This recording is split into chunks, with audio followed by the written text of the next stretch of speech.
stay? I don't know about you. I missed you. I don't know if you missed me, but I missed all of you. And Daniel Capel Young, thank you so very much. You know, I didn't know the English could do blues like that. I didn't know violinists could do blues like that. I did know that Will Hodge can make stanky face like that, though. I also want to, before I get into the talk today, I want to give thanks to Will Hodge, who coordinated our Songfest Friday night. Wonderful, fantastic evening. So how many of you are saying yes to life today? How many are saying yes to a power and a presence of God that transcends the blues? You see, life happens. We're on a magnificent journey, and life is going to happen. It's got its ups and its downs, but there's a power and a presence within you that is more profound than any relationship, than any experience. And so we're going to go on a journey today to that place within, and we're going to take Joy Airlines. You ready to go on Joy Airlines? I have a couple of people that are going to help you out. Captain Joy is here with Angel, who is your flight attendant. Let's begin our journey to that place where maybe you haven't gone for a while. Let's find it on Joy Airlines. Good morning, ladies and gentlemen, and welcome aboard Joy Airlines. My name is God. And if I wasn't God, that would be one tough act to follow, that blues guy. And I will be your captain today. Your flight attendant, Miss Angel, is here to assist you with any of your needs on this flight to our final destination, enlightenment. Before we take off, we have just a few things we need to cover. Here on Joy Airlines, we are pleased to have a policy that there is no baggage allowed on board. Yeah. On our journey to enlightenment, baggage is strictly prohibited. So if you happen to be traveling today with any unforgiveness, resentment, or anger, we would like to kindly ask you to leave your baggage behind.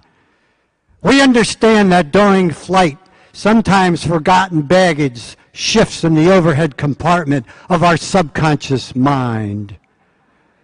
We ask that when this happens, you gently make your way to the laboratory in the back of the plane to quickly release it into the appropriate container. I thought that you would like that. During our flight today, we may encounter some turbulence. We find that while flying in a space of joy, sometimes there are people that may cause to experience bumpy weather. We have a few precautions in the event that you leave the comfort zone of your loved ones. Please securely fasten your seatbelts around your waist to assure that you are grounded and connected to joy at all times. It is important that your seatbelt is securely fastened around your second chakra so that your joy is not interrupted during the flight. Always remember that your power lies in your ability to stay connected to joy at all times, regardless of external conditions. In the event that turbulence becomes intense, a mask will drop down from a higher consciousness.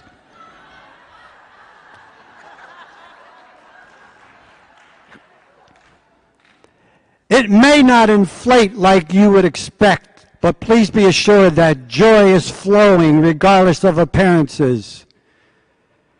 Please make sure that you affix your own mask before attempting to help another. It is important to recognize that we must first look after our own well-being and joy, or we will not be of help to others. During these turbulent times, the cabin lighting may go out. In this event, the cabin will be lit by rows of lights that will point at and guide you to a place of joy again. Please just follow the light, stay with the light, and keep your focus on the light. Here on Joy Airlines, you always have the choice to be joyful or not. So if at any time during our flight to enlightenment you feel the need to make a choice to not be joyful, we completely understand. We have 6 exits on board, 2 in the rear, 2 above the wings, and 2 in the forward cabin. We will not try to stop you from abandoning this flight. However, we do not recommend it.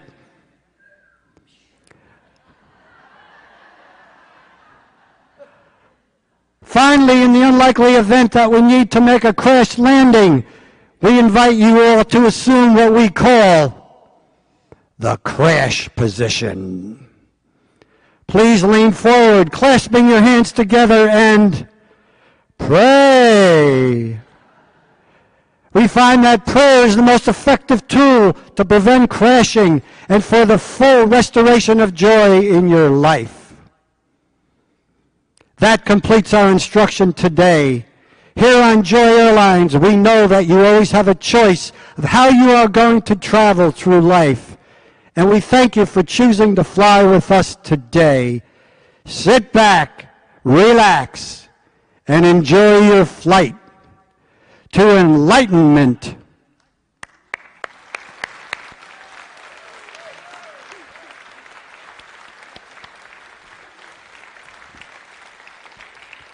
I belong to a community where we can play a little bit. Your captain, Mr. Richard Fabosi, up there in the balcony. Angel Lisa Vale, who's going down to spread the joy with the kids. You want to play a little bit? You know, sometimes on a spiritual path, on our journey to remember the truth that we are an expression of God at the deepest and highest part, we become so spiritual we're of no earthly good. You met those people? Everything is so spiritual that they've forgotten to enjoy the ride. A Janice Stanfield song says that's the trick to all of creation, to all of life, is to enjoy the ride. And sometimes we take life a little bit too seriously. We take our study, our classes, our workshops so seriously that we have forgotten that life is about having a good time. It is the Father's good pleasure to give us the kingdom. And the kingdom is not a place of drudgery. But so many people on this planet are enduring life. A perpetual checklist of got it off the list, took care of that, and they forget at the end of the day to just take a moment of Sabbath and go, life's pretty good. I enjoyed this ride. When I did the check mark, there was a moment of celebrating that I didn't do it alone. There was a moment of celebrating that something good and beautiful and magnificent was happening. Anybody catch yourself ever doing that? Am I the only one? You know, I recommend a sabbatical because going away for a month from life as you have been doing life gives you an opportunity to look deeply and to look inward and to realize I'm not the person I have become. I'm more than that. And I got to sit on this journey in beautiful rivers. I'm a water junkie, and I sat in the cold, rushing water like a salmon going upstream on my belly. It's not quite as pleasant as it used to be.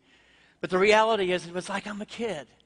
I am a child of God, and I am meant to play a little bit more than I have been playing. And so I took the checklist and I took them aside and said, let me remember the truth of my divine essence. Let me remember the truth of my divine being and quit enduring my job, quit enduring my life and the endless to-do lists of my life, and start having a good time. Because this is an amazing planet. What a beautiful creation we live in. Take a look around at the people around you. They're fun. They're beautiful expressions of light and love. Look outside these windows. Oh my gosh, I don't have to go to Canada and stand before massive cliffs and mountains to realize that life is pretty darn good and God has blessed us with beauty everywhere. Beauty everywhere. Sometimes that's been forgotten. John Lennon, one of my heroes, he said, when I was 5 years old, my mother always told me that happiness was the key to life. When I went to school, they asked me what I wanted to be when I grew up. And John Lennon wrote, happy. And the teachers said that I didn't understand the assignment. John Lennon, being the smart aleck that he was, says, I told the teachers that they didn't understand life.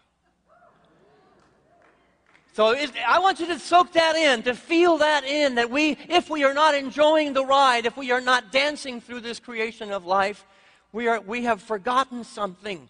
Life is about not necessarily happiness, but about joy. And I want to draw a clear distinction between happiness and joy. Very, very different. And I'm talking radical joy. Not just your run-of-the-mill, happy, having a good time joy, but a radical joy that means you can sing the blues and have the joy at the same time. You can be having a human experience that is painful and be in a place of bliss at the same time because you have gone to the place, as Joy Airlines said, the place of prayer. Thank you, Captain, for the reminder. That I can be walking through the darkest place in my life and I can still be a temple of the living light of God that is expressed at the point of me, and that is joy. You see, the opposite of joy is not sadness. We have mistakenly said that. Oh, joy and sadness are opposite, or joy and depression are opposites. No, the opposite of joy is disconnection. The opposite of joy is a place of being asleep where I have forgotten where I am going, who I am, what I am about. Sadness is the opposite of happiness. And happiness is very different, but most of us are poor suckers going through life, drudgery, trying to find happiness, to grasp and to clutch at happiness, which is all circumstantial. It's all circumstantial. Joy is relational. Relational to what? Relational to the power and the presence within you. The presence of God that transcends the circumstance. The presence of God that transcends the pain. So what does radical mean? Radical. I played with the word radical. I got about 20 different definitions. I put them all together for the sake of what I want you to experience today. Radical joy. A far-reaching and thorough change or action relating to the fundamental nature of something and characterized by a departure from tradition. Characterized by a departure from tradition. There's an old trite phrase that says, if you always do what you've always done, you're always going to get what you've always gotten. Sometimes the sabbatical is a pattern interrupt. And if you're not experiencing joy and bliss at the depth of who you are, maybe there's a call to change something on the inside, to go have a look on the inside, and to break away from the tradition of the way you have designed your life to be. But it's far-reaching inwardly. It is deep. It causes change. It means it has to be action relating to your fundamental nature. A remembering of your fundamental nature. You want more joy in your life? Remember who you are. You want more joy in your life? Get still. Get quiet. So many people think that joy is a constant state of ecstasy. It is not. We talked in the first service that I have had my most sacred moments of joy as I sat at the bedside saying goodbye to somebody very dear to me. And humanly, I was in tears and pain, and it felt very, very difficult. And because I sat there in that moment and was connected to something greater within that person, them within me, the presence of God that was expressing as both of us, there was utter joy in the hello that was happening in the midst of the goodbye. So do you believe that joy and sadness can exist in the same field at the same time? Absolutely. Our master teacher Jesus, he absolutely said, I'm in the world, but I'm not defined by it. I'm in the world, but I am not of this world. A clear indication of a consciousness that says, I'm going to walk through these difficult times, but I will not let them define me. I will attach and align and focus on something more powerful than this experience. This is what he says in the book of John, chapter 15. I have come that my joy might be in you and that your joy may be full. Now, any examination of this man's life is that he wasn't living in a state of bliss. There was a lot of resistance happening in this guy's life. A lot of frustration that happened in his life. A lot of things that were not lining up maybe the way he would have designed. But there was a fullness of joy, a fullness of connection, a fullness of relationship with an infinite power so much greater. And he wants that to be in you, not a little bit, not sometimes, not when life is going well, but at all times, that it may be full and it may be rich. Are you open to the possibility today, just a corner of your mind, that no matter what life is showing you, that no matter what you are experiencing or going through, that you can be in a connected place and find joy, even in your human experience? Are you open to that? Are you really open to that? Are you open to inviting into whatever situation that might be difficult right now in your life, that in the midst of it, you don't have to change that situation, You don't have to walk away from that situation to find the place of joy. I say if you cannot find joy, God, love, light in the midst of your pain, you're not going to find it when everything's working together, because it is an illusion. You've got to find it when you're on your knees. I believe there's a reason we fall to our knees when things aren't going well.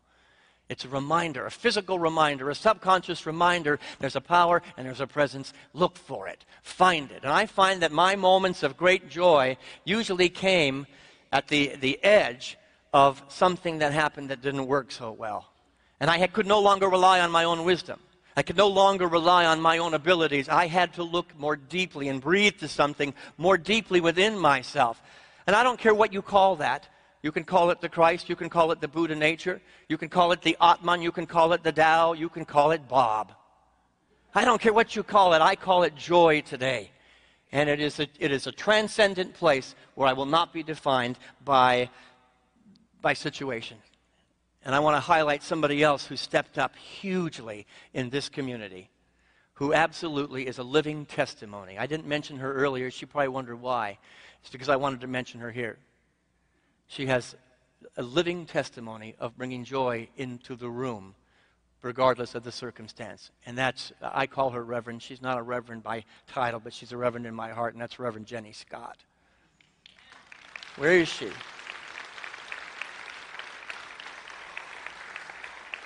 I heard that you and Dr. Love created the most beautiful experience while I was gone, and I value you, and I value the minister that you are to me, the teacher that you are to me, and the vast way that you are living the words that I am sharing today. You know, studies are showing us that third world countries are a lot happier than we are. That doesn't make any sense, doesn't it? These are people who have nothing. We have everything on the planet. We have all the possessions, all the comforts of life. We've all got it. And we're on a place that could be Joy Airlines. And third world countries, they have nothing. In fact, they have to walk, many of them, 2, 3, 4 miles just to get water to live for the day. And studies are showing that they're happier than we are. How is that possible? Well, they're attached to the Christ. You know, we are the richest fat cats on the planet when it comes to our possessions and our circumstances, and we are spiritually bankrupt. Third world countries are forced to get on their knees and remember the truth of who they are. And so they walk 3 miles to get their water, not saying, I will be happy when I find the water. They walk 3 miles grateful that they have feet to walk for the water, that they have a family to bring the water home to, that they have a container to put the water in, that they have a life. They just took a breath. How would life be if we were to live in the moment-to-moment awareness that God is here and now, not tomorrow, not a week from now, not when? And any study of our first world mindset will clearly say we're walking around the planet, a bunch of us, nobody here, of course, because you're all enlightened, with a when consciousness. I will be happy when. I will be happy when you behave a certain way. I will be happy when I have. I will be happy when I get, whether it be a house, a car, a relationship, a job. And the reality is that is a perpetual path to suffering. When? Radical joy is not a when experience. It is a now experience. It is a place of being. It is a place of radical joy that transcends the circumstances. And I must live there. Joseph Campbell writes, find a place inside where there's joy, and the joy will burn out the pain. And I want to say, screw you, Joseph Campbell. My life sucks right now. Oh, really? Pretty smart guy. There might be something. He's joining Jesus in the consciousness that says you have a power that can help you rise above it. But you've got to know the power in the pain, or the pain will still perpetually be there. In the book of James, one of my favorite of the books of the New Testament, he says, consider it pure joy, my brothers and sisters, whenever you face trials of many kinds. It's like, what's up with that? You got to be kidding me.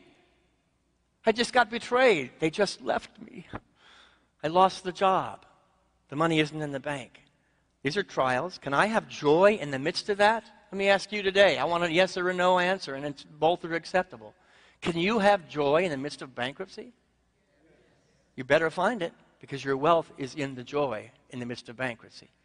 Can you sit in a hospital with a diagnosis and have a doctor tell you that you're going to deal with something and have joy in the midst of that information coming to you? You better, because your health and your well-being spiritually is dependent on your ability to find joy in the hospital room, maybe with 2 or 3 months to live.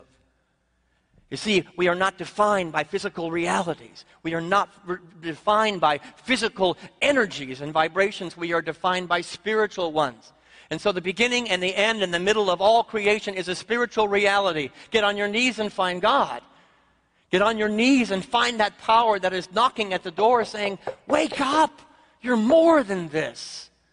And then, yes, you can experience and witness the pain of the human condition, and there's a lot in this world right now, and still have a part of you that is not being giving over the power to what's happening on the outside, because that's what's going to heal the planet.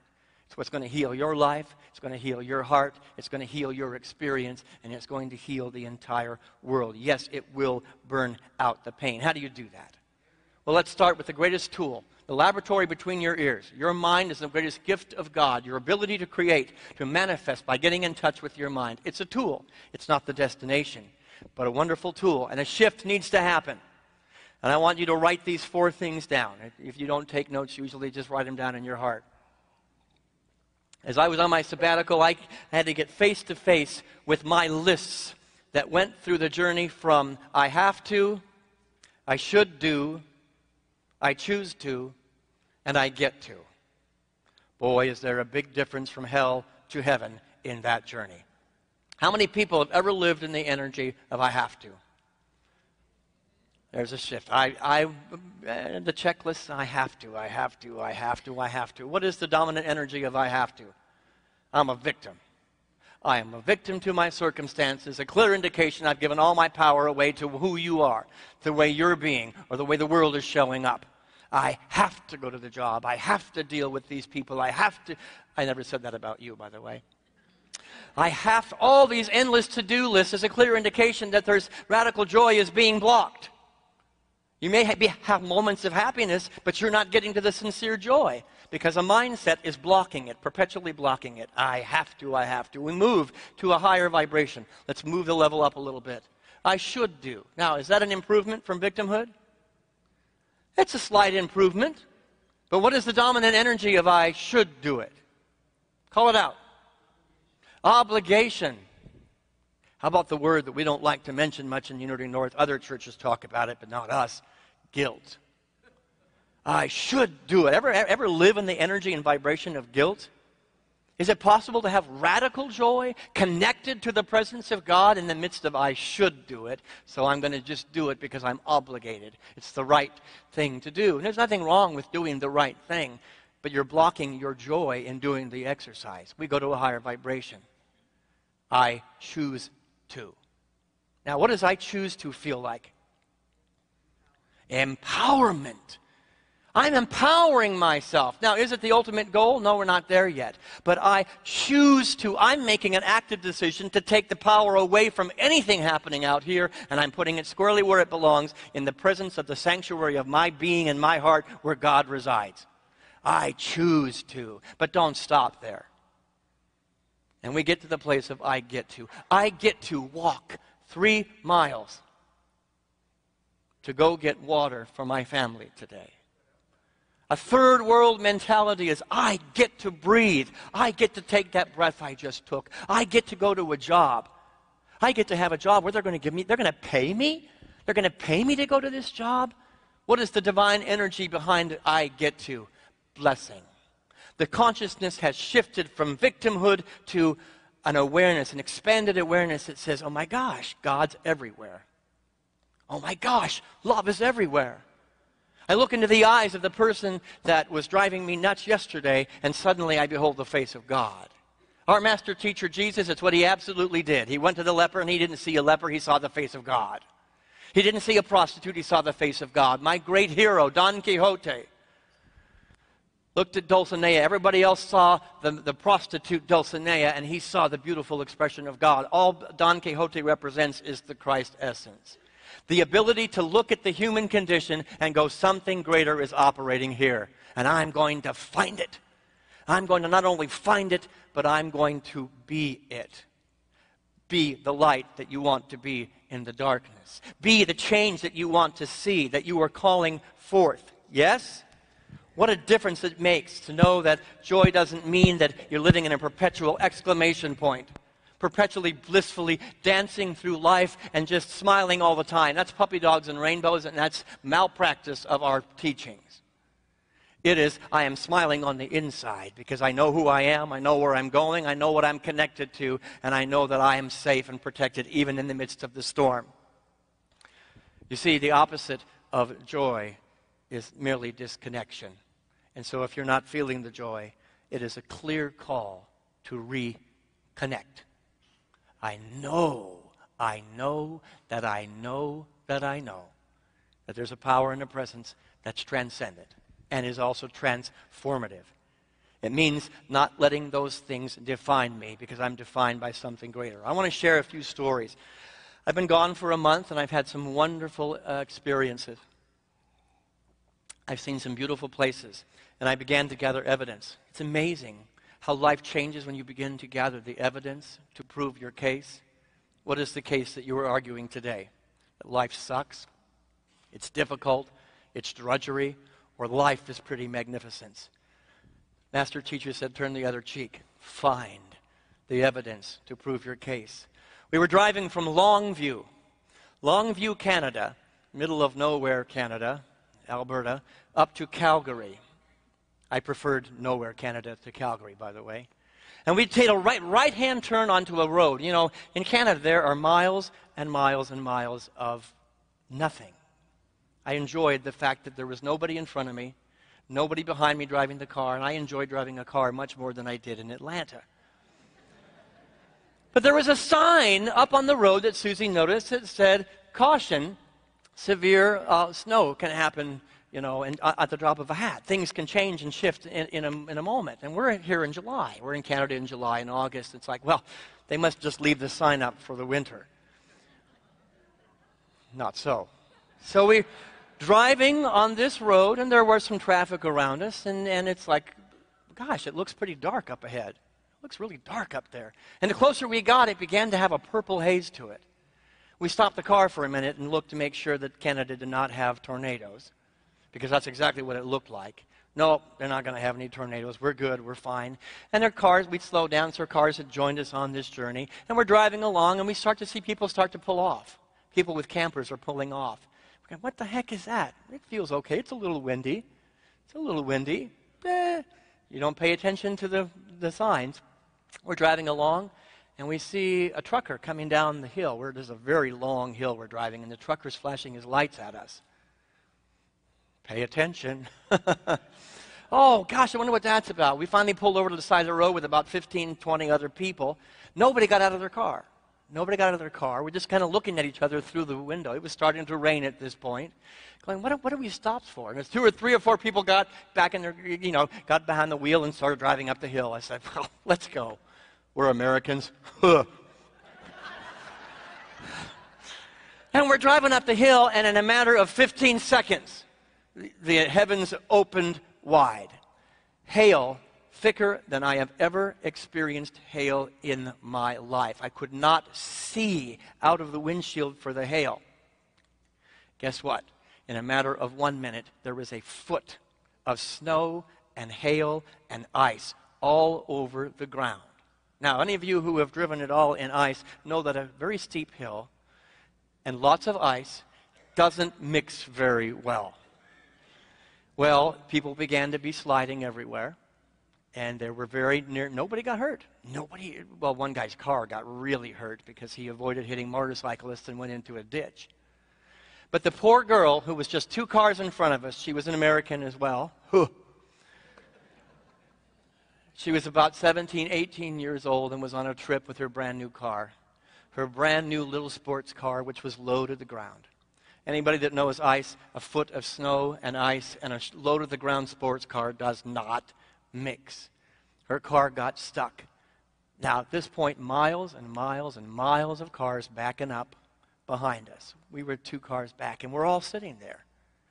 You ever know that there's a call for something and you just sit there and get quiet for a minute? There might be something to that. One by one, car doors began to open up, all wearing our shorts. On our summer vacation, in a foot of ice and snow. And if I were to pick one moment on this vacation that touched me more than any other, it was the moment that just unfolded in the midst of this supposed tragedy. Cars being wrecked, people angry they were going to miss their appointment. We did not know where we were going. It was getting dark, and I don't like driving in cities. I was going to Calgary, and it was going to be dark, and I didn't know where we were staying that night. There was anxiety. There was tension. There was upset. One by one, people got out of their car in shorts, and I found the most beautiful demonstration of oneness I have ever seen in my life. This girl was devastated, crying in the front. We had Canadians, we had Australians, we had Middle Easterners, we had Indian people. Nobody asked what country you were from. Nobody asked if you were conservative or liberal. In fact, you knew who the Canadians were because they got out of their car and immediately went, "Welcome to Alberta!" I guess this is a common occurrence. You could notice the Americans because they were like, one by one, I made new friends. One by one, there was a connection at a deeper place than the experience. People going up, sitting on the front of her hood, bouncing the car so she could get some traction. People taking chisels to get all the ice out from underneath the wheel well because she was frozen. People getting shovels, digging out the front, clearing the way for this young girl. People at the window saying, "Honey, you're not alone. You're going to be okay. We're on your side." 10 of us, hefty, buffed men, Americans, pushing the car from behind, and we got her going. And the coaching is, don't go too fast, just take it nice and slow, nice and slow.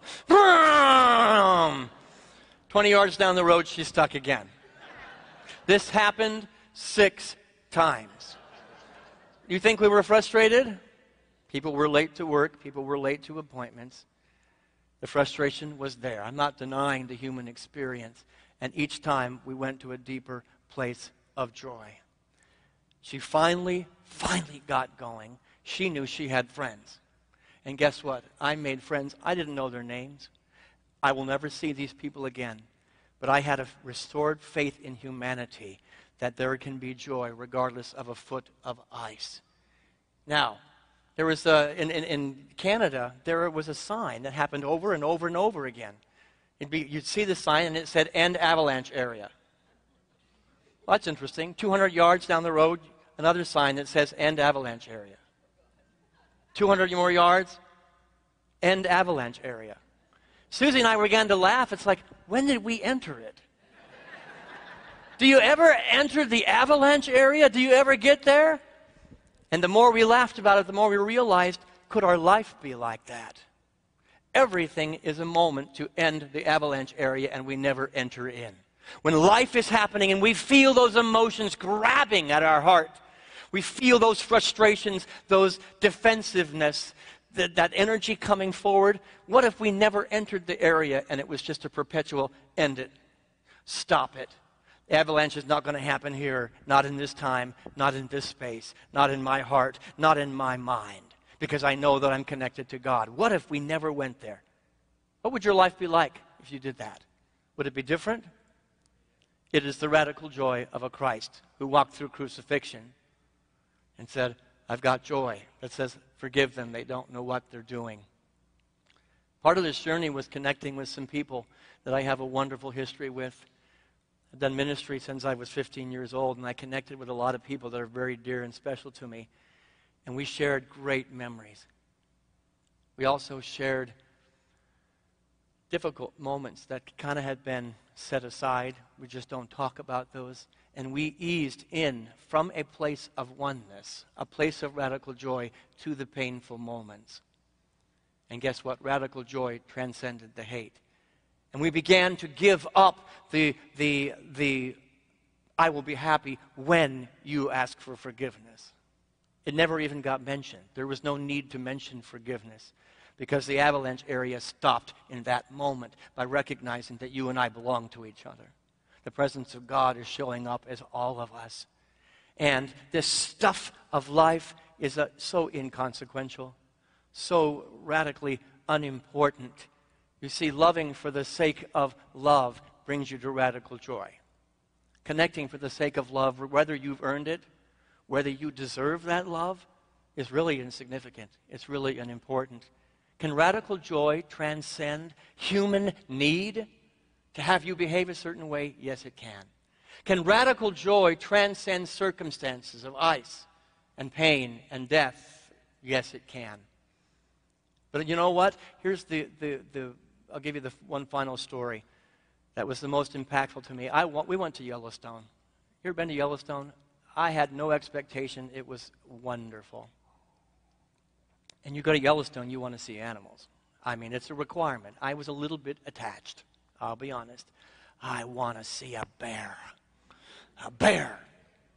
I had bison walk. I had to stop my car because a bunch of bison had to walk right by my window. I could have almost reached out and touched them. God, it was beautiful. A herd of elk. It was fantastic and wonderful. Bald eagles. It was just beautiful, but I hadn't seen a bear. I was a little attached. We were going home to our cabin the last night of being in Yellowstone National Park. Made a turn, and there was a line of cars and a bunch of people out of their cars, all excited and smiling and joyous. And I said, what's happening? What's happening? 3 grizzly bears just walked across the road, and you missed it. I had a human reaction. Damn! And then I began to look at the children that just saw 3 grizzly bears, and the parents that were so excited for the family moment, and the cars of people that were creating community. I was not part of it, or I didn't choose to be part of it in that moment. Something was transferred to me. The awareness of the presence of joy, of love, of giddiness, of light that they had. Susie and I took it on as our own, and we got out of our car and we joined them in the stories. Sometimes radical joy is being as concerned about the joy of the universal, the whole, as it is the private good. You see, we teach in Unity there is no private good. There is no private joy. And I think if there was a second moment on my sabbatical that I would say is the top of the list there, it was the moment of seeing children who had seen 3 grizzly bears. Now, I would love to say that I got to see them in Yellowstone. I did not. But I had such joy, friendship, community, oneness with people who did. Now, we live in a causal relationship with the universe. I believe that being able to find that joy of another human being, celebrate their win, to celebrate their good. I went to Glacier National Park, and I came very close to a mother grizzly bear and 2 baby cubs. Not too close. There was a river between us. But I got to have an experience. Could it be that radical joy is celebrating your good, celebrating the God essence of you, your God experience at such a profound level, whether I'm having that experience or not, that it will pull me out of my own depression, that it will pull me out of my own sadness, that it will help me remember who I am? I think the answer is an emphatic yes. We need to get as invested and as excited about the good that's happening for somebody else and realize that because somebody else has good, it does not take away from mine. Your radical joy cannot take away from my radical joy, but only add to it. Go ahead and applaud for that.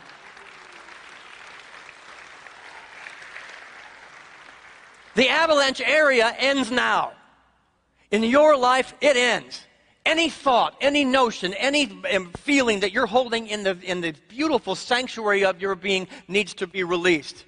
End the avalanche area today and do whatever it takes to experience the joy of whatever is before you. I'm going to leave you with a final story, and then we're going to go into meditation. This is not a story from Canada, but it's one that felt so appropriate. A new resident had arrived at the nursing home, a 92-year-old man. Even though he was legally blind, he decided to move to the nursing home because his wife of 65 years had recently passed away. Can I get a little music behind? Somebody just give me a little music behind.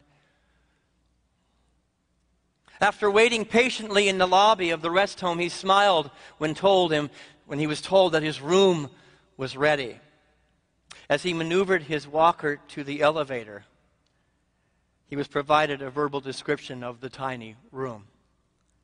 And as he entered, he was ecstatic, and he said, "I love it! I love it!" with the enthusiasm of an 8-year-old boy who had just seen 3 grizzly bears walking across the road. "Mr. Roth," the attendant said, "please calm down. You know you have a vision problem. We know that you're blind and that you cannot see the room." Mr. Roth replied, "That doesn't have anything to do with it. Happiness is something you decide on ahead of time.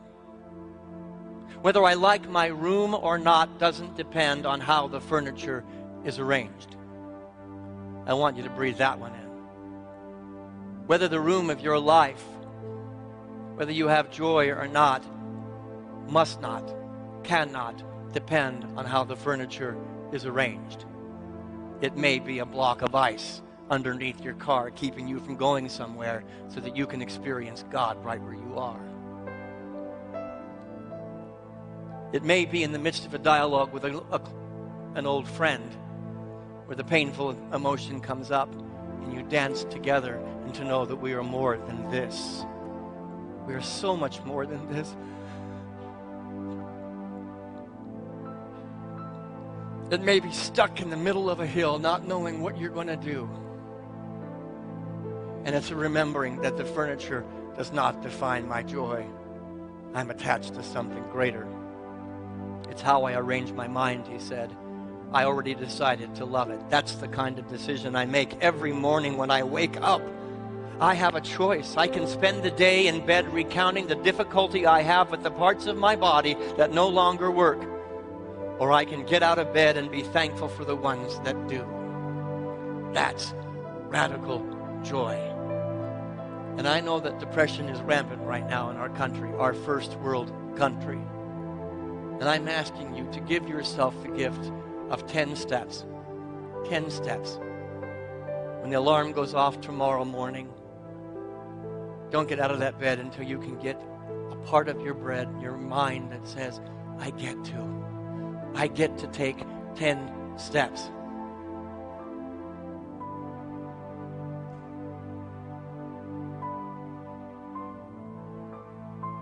That's enough. Go back to your human experience, and then maybe tomorrow give yourself 11 steps of radical joy. Step by step, grizzly bear by grizzly bear, disappointment by disappointment, fear by fear, pain by pain, betrayal by betrayal. Take one more step, and to know that the radical joy is standing at the door knocking.